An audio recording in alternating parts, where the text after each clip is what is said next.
Gold, trusted gold buyers. మీరు తాకట్టు పెట్టిన బంగారాన్ని విడిపించి ఈ రోజు ఉన్న మార్కెట్ ధరకు కొనబడను. అండ్ మిమ్మల్ని బాగా ప్రభావితం చేసిన లిరిక్ రైటర్స్ అంటే ఎవరు చెప్తారు? లిరిక్ రైటర్సే అనే కాదు, రచయితలైనా పర్లేదు. ఎందుకంటే మనకి సినిమాలో చలం గారి ప్రస్తావన ఉంది. సో మిమ్మల్ని బాగా ప్రభావితం చేసిన సినిమా రచయితలైనా కానీ, కథా రచయితలైనా కానీ ఎవరి గురించి చెప్తారు? సినిమా రచయితలు అయితే కనుక ఆబ్వియస్లీ సిరివెన్నెల సీతారామ శాస్త్రి గారు. ఓకే. అంటే అతను ఎలా అయితే ఏ స్టేజ్ ఎక్కినా గురుభ్యో నమః అని మొదలు పెడతాడో వాళ్ళ గురువులందరికీ, అతను ఒక రకమైన, అంటే నేను ఇటువైపు రావడానికి చాలా ముఖ్యమైన కారణం వేటూరి గారు, ఆరుద్ర గారు, ఆత్రేయ గారు. నాకు వనమాలి గారి లిరిక్స్ అంటే కూడా చాలా ఇష్టం. ఫార్చునేట్లీ అతనితో పనిచేసి ఇప్పుడు అతనితో ఒక స్నేహం ఏర్పడింది నాకు. అంటే ఒకప్పుడు ఇష్టమైన అభిమాన స్వర రచయిత దగ్గర నుంచి ఈరోజు ఒక స్నేహితుడయ్యే అది నాకు దొరికింది. సినిమాటిక్గా విశ్వనాథ్ గారు అంటే కూడా నాకు చాలా ఇష్టం. ఓకే. అంటే తన పాత్రల్ని చెక్కే విధానము, కళకి ప్రాధాన్యత ఇచ్చే విధానము. జంధ్యాల గారు చాలా ఇష్టం. అంటే పద ప్రయోగాలు అతను వాడే విధానం కానీ, కొత్త కొత్త ఈవి గారు అంటే కూడా అంతే ఇష్టము.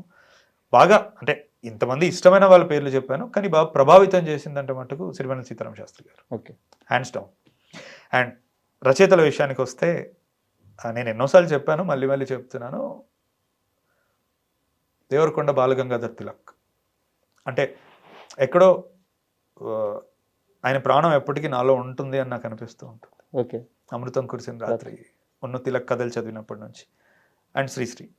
అంటే శ్రీశ్రీ ఎలా అంటే చాలా ఆవేశపూరితంగా ఉన్నప్పుడు నాకు గుర్తొస్తాడు, కానీ చెమ్మ తగలాలి అన్నప్పుడు ఎప్పుడు తిలక్ ఉంటాడు నాలో. చలం ఎప్పుడు తట్టలేదా మిమ్మల్ని? Chalam is a very dangerous guy అండి. అంటే అందుకే అడిగింది తట్టలేదా అని. అంటే నాకు ఎలా అంటే చలం, మణిరత్నం ఒకలా అనిపిస్తారు. ఓకే. వాళ్ళ నుంచి దూరంగా ఉండాలనుకుంటా నేను. ఎందుకంటే ఒకసారి అందులో పడ్డామంటే మనం అటే వెళ్ళిపోతాం, మళ్ళీ బయటకు వచ్చే అవకాశం ఉండదు. నేను మైదానం చాలా రీసెంట్గా చదివాను. ఓకే. ఒక 1 year బ్యాక్ చదివాను నేను మైదానం. చదివాక నేను చాలా డిస్టర్బ్ అయిపోయాను. ఎందుకంటే ఏమవుతుందంటే అండి, ఒక చిన్నపాటి హెల్ప్లెస్నెస్ వస్తుంది. ఇప్పుడు శ్రీశ్రీది అంటే మనం చదివినప్పుడు ఒక ఫైర్ ఉంటుంది, నీతో ఈ ఫైర్కి చాలా మంది నీకు తోడు ఉంటారు. తిలక్లో ఒక సెన్సిటివిటీ ఉంటుంది, తో కూడిన ఫైర్ ఉంటుంది. తిలక్ కత్తికి 2 వైపులా పదును ఉంటుంది. అంటే తిలక్ మాటలు ఎలా ఉంటాయంటే, ఎక్కడో ఏదో కథలో ఉదయం గురించి అతను చెప్పాలనుకున్నప్పుడు, రాత్రిని రంపంతో కోస్తే రాలిన పొట్టులా ఉంది వేకువ అంటే, అలా పొడి పొడిగా అలా ఉంది వేకువ అని చెప్పడానికి తిలక్. సో చలం విషయానికి వస్తే ఏమవుతుందంటే, చలం గురించి ఇప్పుడు మనం చదివితే స్త్రీ పట్ల మనకు ఒక ఆవేదన వస్తుంది, ఆరాధన వస్తుంది, మనం ఒక్కరమే ఉండిపోతాం. అవును. అంటే అడగడానికి కారణం ఏంటంటే, ఇప్పుడు మీరు ఒక్కరే ఉన్నారు, ప్రేమ కథలను ఇంత అద్భుతంగా చెప్తున్నారు, ఎక్కడో కాడ ఆ ప్రేమ మీ దాకా వచ్చి ఉంటుంది, ఎందుకు ఇంకా పెళ్లి దాకా వెళ్ళలేదు? అంటే ప్రేమ కథలను ఇంత బాగా చెప్పాలంటే అనుభవిస్తే కానీ చెప్పలేము. అది నాకు పర్సనల్గా అనిపిస్తుంది. సో ఏదన్నా బ్రేకప్ స్టోరీ ఉందా, లేకుంటే ఎందుకు ఇంకా పెళ్లి దాకా వెళ్ళలేదు? అంటే I don't want to go too much in to details, but నేను ఒక ప్రశ్న అడుగుతాను. అంటే మనం కొన్నిసార్లు అంటే ప్రేమను మనం ఎంతగా అనుభవిస్తామంటే, జీవితంలో మనకు మళ్ళీ ఎప్పుడు ఇంకే వ్యక్తి మీద అది కలగదు. అది ఒకసారికే కలుగుతుంది, అది అలానే ఉండిపోతుంది. కలిగిందే? కలిగింది కాబట్టే కదా ఇలా ఉన్నాను. బ్రేకప్ అయినా అంటే ఈ రోజుల్లో ఎవరికి ఉండదండి, శుద్ధిలానే. మీకైతే ఒక సమాధానం దొరికే బ్రేకప్ అయిందా? సమాధానాలు నిజ జీవితంలో దొరకవు, అందుకే సినిమాలో పెట్టారు అంతే. అంటే వీఆర్ ఆల్, అంటే ప్రతి ఒక్కరి కథలో అర్థం కానితనం ఒకటి ఉంటుంది. ఇప్పుడు వాళ్ళకి అర్థం కాకపోవచ్చు, నాకు అర్థం కాకపోవచ్చు. సినిమాలో మనం ఆ క్లోజర్ ఇవ్వగలుగుతాం, నిజ జీవితంలో ఉండదు. అండ్ ఫణీంద్రనాథ్ శెట్టి గారి నెక్స్ట్ స్టెప్ ఎలా ఉండబోతుంది? మీకోసం సినిమాలు తీసుకోబోతున్నారా, లేదు జనంకి అందరూ నచ్చే సినిమా తీయబోతున్నారా?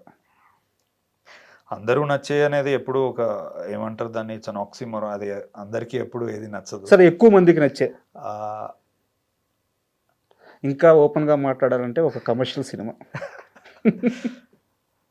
అంటే ఒకటి, నేను కంప్లీట్ ఇండిపెండెంట్ స్ట్రక్చర్లో మనూ చేశాను సార్, కంప్లీట్ ఇండియాలో. నిజంగానే ఇప్పుడు ఇండియాలోనే చాలా పవర్ఫుల్ స్టూడియోస్, మైత్రితో నేను సినిమా చేశాను. అంటే నాకు 2 అనుభవాలు ఉన్నాయి చాలా బలంగా. సో 3rd ఫిలిం అనేది మళ్ళీ వెనక్కి ఇండికి వెళ్ళాలా, లేదంటే స్టూడియోతోనే చేయాలా, లేదంటే రెండు కలిపి ఏదైనా ఒక హైబ్రిడ్ మోడల్ క్రియేట్ చేసుకోవాలా, ఇంతకుముందు అన్నట్టు ఇటు ఆర్ట్ని అటు కమర్స్ని కాంప్రమైజ్ అవ్వకుండా చూసుకోవాలా అనేది నేను ఇంకా నావిగేట్ చేస్తున్నాను. అంటే ఆడియన్స్ పరంగానైతే నాకు ఈ వారం రోజుల్లో 1000 మంది నాతో అన్నమాట అదే, మీరు ఎలా ఉండాలనుకుంటున్నారు అలాగే ఉండండి అని.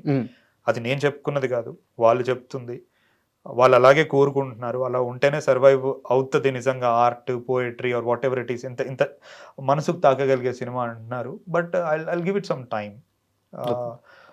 నాకు నెక్స్ట్ వచ్చేటప్పుడు ఏంటంటే నాకు లెగసీ ఫిల్మ్స్ చేయాలని ఉంది. లెగసీ ఫిల్మ్స్ అంటే 2 parts 3 parts ఉండే ఫిల్మ్స్, మనకి స్టార్ వార్స్లా ఇలాంటి వాటిలా కథ అలానే ఉంది. మేబీ అది తీసుకోవచ్చు, నేను తెలియదు. మొన్నటి వరకు క్రైమ్ అనుకున్నాను, బట్ 8 వసంతాలు రిలీజ్ అయిన తర్వాత మళ్ళీ నేను వెనక్కి వెళ్ళి మనం ఎలా చెప్పాలనుకున్నామో అలాగే చెప్దాం. కాకపోతే ఈసారి జానర్ మారుస్తున్నాను. బట్ మీకు నచ్చిందే చేయండి, ఫాస్ట్గా చేయండి.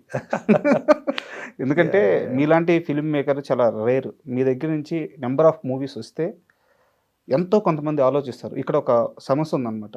ఇప్పుడు మీరు ఒక్కరున్నారు, మీతో పాటు ఒక 5-6 మంది దర్శకులు ఈ ఛానల్లో ఇలా ఒక క్రియేటివ్గా, ఒక సెన్సిటివ్గా కథలు చెప్పగలిగితే మార్పు అనేది చాలా త్వరగా వస్తుంది. Exactly, very well put. దాన్నే మనం న్యూ వేవ్ అంటాం. నేను కోరుకునేది కూడా అదే. బట్ మన బ్యాడ్ లక్ ఏంటంటే నెంబర్ చాలా తక్కువ ఉంది. ఆ నెంబర్ అంటే చాలా మంచి హృదయానికి హత్తుకునే సినిమాలు తీసిన వెరీ యంగ్ ఫిల్మ్ మేకర్స్ కూడా కమర్షియల్ ఫిల్మ్స్కి వచ్చేసారు. It's very sad. కానీ సి who are we to say అండి, వాడు ఏం మాటలు పడ్డాడో, వాడు ఎంత కష్టపడ్డాడు, అంటే వాడు తెర మీద ఎవరెవరిని చూసి నేను ఇలా తీలేనా అని అనుకుని తీసాడో మనకు తెలియదు పాపం. సో నాకు చేతనైనంత నేను చేయడానికి ప్రయత్నిస్తాను. అండ్ ఒక వ్యక్తి గురించి మాట్లాడుకోకుండా ఇంటర్వ్యూ పూర్తి చేస్తే అది నిజంగా తప్పే అవుతుంది. మీ కెమెరామెన్ విశ్వనాథ్ రెడ్డి గారు, ఆయన పెళ్ళిళ్ళకి ఫోటోగ్రాఫర్ అని చెప్పి తెలిసింది. ఆ స్థాయి అక్కడి నుంచి ఈరోజు 8 వసంతాల సినిమా చూస్తుంటే ప్రతి స్క్రీన్ అంటే ప్రతి ఒక్క ఫ్రేమ్ కూడా ఒక పెయింటింగ్ అని ఏమన్నా వేసారా అలా అనిపిస్తుంది. మన రీసెంట్గా ఆయనకి అవార్డు కూడా వచ్చింది. సో ఆయన జర్నీ అంతా మీరు పక్కనే ఉన్నారు. ఆయన కష్టం డెబ్యూయే. అవును, మనం మీతోనే కదా. సో ఆయన వర్క్ గురించి ఏం చెప్తారు? విశ్వ ఎలా అంటే he's first thing what I like about విశ్వ, తను ఒక గీక్. ఓకే, అంటే kind of tech freak, nerd. అంటే కొత్తగా ఏ టెక్నాలజీస్ వచ్చినాయి, మనం ఇక్కడ ఎలా అడాప్ట్ చేసుకోవాలి వాటిని, లెన్స్ కానీ లేకపోతే ఎక్విప్మెంట్ కానీ, కలరింగ్ ప్రాసెస్ కానీ, ఎక్స్పోర్ట్స్ కానీ, ఇవన్నీ ఎప్పటికప్పుడు బాగా తెలుసుకునే ఒక వ్యక్తి. నాకు అలాంటిది బాగా నచ్చుతుంది. ఇంకొకటి ఏంటంటే ఒకటి ఫస్ట్ డైరెక్టర్కి చాలా పవర్ఫుల్ విజన్ ఉండి ఎక్స్ట్రీమ్ ఆర్టిస్టిక్ ఎస్థెటిక్స్ ఉంటే అతను ఎవరితో పనిచేయడానికైనా అతనికి ఈజీ ఉంటుంది. హ్యావింగ్ సెడ్ దాట్ అలాంటి వాళ్ళు దొరకడం కూడా ఒకసారి అదృష్టం. నాకు ఇట్ హ్యాపెండ్ విత్ విశ్వ. అంటే పీపుల్ క్లియర్గా తెలుసు ఇది ఫణీంద్ర నర్సిటీ ఫ్రేమ్, ఇది ఫణీంద్ర నర్సిటీ విజువల్ అని, కానీ అది నేను తీయను, అది తీసే వ్యక్తి కూడా ఉండాలి. సో ఆ లాంగ్వేజ్లో ఇంకా చెప్పాలంటే అసలు విశ్వాన్ని నేను తీసుకుంది కూడా తన ఇన్స్టాగ్రామ్లో ఒకప్పుడు ఏదో పిట్ట ఫోటో పెట్టాడు. అది చాలా బ్లర్గా ఉంటుంది, ఏదోలా ఉంటుంది అది, కానీ నాకు అందులో ఆర్ట్ కనపడింది. నేను అది చూసి ఈ వ్యక్తి సినిమా తీయగలుగుతాడని నేను నమ్మాను. అండ్ అంతకంతకి విశ్వ పెరుక్కుంటూనే పోతున్నాడు. గామి కానీ, అంతకుముందు మను కానీ, ఇప్పుడు 8 వసంతాలు కానీ. సో నేను విశ్వ కూడా అందుకే అదే చెప్తూ ఉంటా, విశ్వ చాలా జాగ్రత్తగా ప్రాజెక్ట్స్ చూస్ చేసుకో. ఎందుకంటే ఇప్పుడు మనుకి గామికి మధ్యలో వేరే సినిమాలు రావచ్చు, గామికి 8 వసంతాలకు మధ్యలో వేరే సినిమాలు రావచ్చు. అంటే జనరల్గా Roger Dickinson one of the greatest cinematographers contemporary ఉన్నాడు. హాలీవుడ్లో ఎలా ఉంటుందంటే అతను ఒక కథ తీసుకున్నాడు అంటే ఇర్రెస్పెక్టివ్ అతను ఏ డైరెక్టర్తో అయినా పనిచేయని, అతను ఒక కథ పిక్ చేసుకున్నాడు అంటే అది ఒక గొప్ప కథ అని నమ్మే స్థాయికి ఆడియన్స్ వచ్చేసారు. సినిమాటోగ్రఫర్ పిక్ చేసుకున్న కథని. నేను విశ్వాకి ఎప్పుడు ఆ మాట చెప్తూ ఉంటాను. అంటే నీ చేతిలో కెమెరా మాత్రమే లేదు, నువ్వు ఏది నిర్ణయించుకుంటున్నావు బ్రాండ్ కూడా ఉంటుంది. అంటే నీకు బాధ్యత ఉంది, ఒక గొప్ప విజువల్స్ తీయగలిగేది. అంటే నేను చెప్పిన అసలు 8 వసంతాలు నా దృష్టిలో అవలీలగా తీసిన విజువల్స్ అవి నన్ను అడిగితే. అంటే నేను మనుకి చాలా కష్టపడ్డాం, క్రూ తక్కువ మంది ఉన్నారు, 9 మందే ఉన్నారు, ట్రైపాడ్లు కూడా గాల్లో ఇలా పట్టుకునే వాళ్ళం మేము ఏం లేకుండా. 8 వసంతాలకి 150 మంది 200 మంది ఉన్నారు మాకు. ఇక్కడ నాకు చిన్న డౌట్ ఉంది, అది కరెక్టా లేదో మీకు క్లారిటీ ఇవ్వండి. మను సినిమా విషయానికి వస్తే లైటింగ్ అనేది చాలా డార్క్గా ఉంటుంది. ఈ 8 వసంతాల విషయానికి వచ్చే చాలా బ్రైట్గా ఒక పెయింటింగ్ లాగా ఉంటుంది. ఆ సినిమాలో అలా ఉంది కాబట్టి మనం ఈసారి వేరేగా ట్రై చేద్దామని చెప్పి చాలా ఫోకస్డ్గా తీసుకున్నానేమో కథ రీత్యా చెప్పాల్సిన అవసరం ఉంది కాబట్టి అలా చూపించాల్సిన అవసరం ఉంది కాబట్టి అలా చూపించారు. కథ రీత్యా ఎందుకంటే మను అనేది ఇద్దరు లోన్లీ పీపుల్ కథ. లోన్లీనెస్ని ఎప్పుడైనా సరే లిటిల్ బిట్ డార్క్ను అందులోనే చూపించాలి. ఇది అలా కాదు, ఎంత కష్టం వచ్చినా పైకి ఆమె ఉత్తుంగ తరంగం లెక్క పైకి వచ్చే ఒక పాజిటివ్ కథ ఇది. సో ఇందులో లైట్ ఎక్కువ కనపడాలి, అప్రిషియేట్ చేయడానికి ఉండాలి. సో నెరేటివ్లోనే ఆ గుణం ఉంది. చాలా థ్యాంక్స్ సార్, ఎందుకంటే ఒక మంచి సినిమా తీశారు అండ్ పైగా నన్ను నమ్మి నా ఇంటర్వ్యూకి వచ్చారు. నేను శక్తివంచన లేకుండా ఒక మంచి ఇంటర్వ్యూ చేశానని నమ్ముతున్నాను. అండ్ మీరు ఒక మంచి సినిమా మళ్ళీ తీసి మళ్ళీ సక్సెస్ అయిన తర్వాత మన ఇద్దరం ఇలాగే కూర్చొని మరో ఇంటర్వ్యూ చేద్దామని మనస్ఫూర్తిగా కోరుకుంటున్నాను. Thank you sir. తప్పకుండా. Thank you.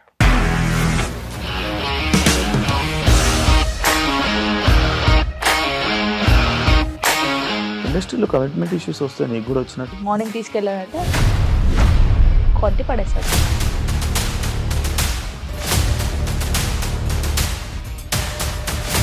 ఒక్కళ్ళు కూడా చూడలేదు ఈ సినిమా అని చెప్పడానికి కూడా చాలా ధైర్యం కావాలి. అది నిజం కదా, దాంట్లో ధైర్యం ఏంటి? ఇది నెక్స్ట్ డే ప్లేట్ మార్చేస్తే తప్పు కదా. As of now we're comfortable this అని నేను అనుకుంటున్నాను. రష్మిక గారిది మీది ఒకే ఊరు అంటే కదా. నీకు కోపం వచ్చిందంటే బాగా తిట్టేత్తరా? తిట్టేద్దామండి.